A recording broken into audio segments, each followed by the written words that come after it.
I just want to touch on a very light note on something that I found very appalling and very weird and to some sense ludicrous.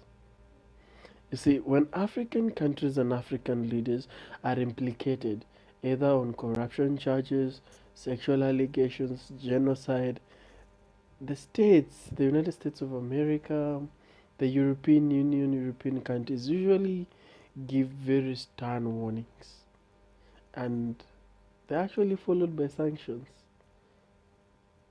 And I'm here wondering, seeing the drama that is going on, and I'm like, what?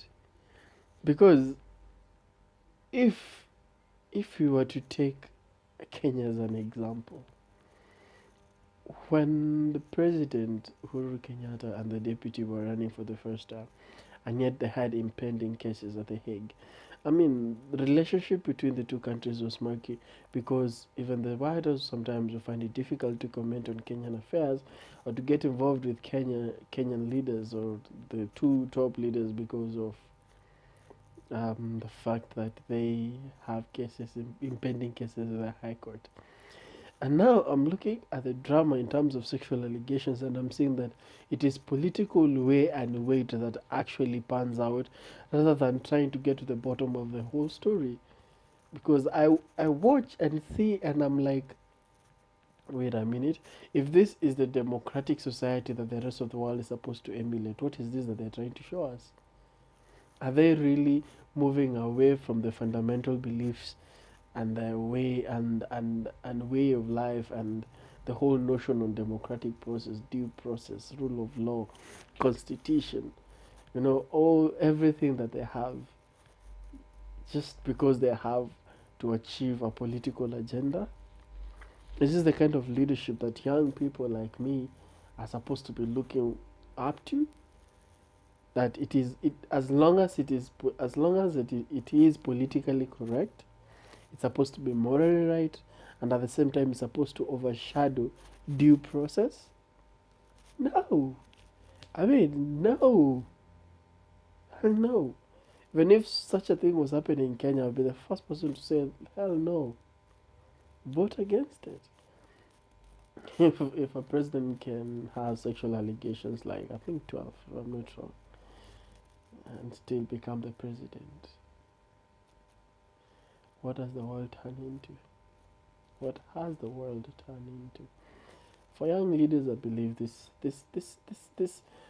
should be an era for change.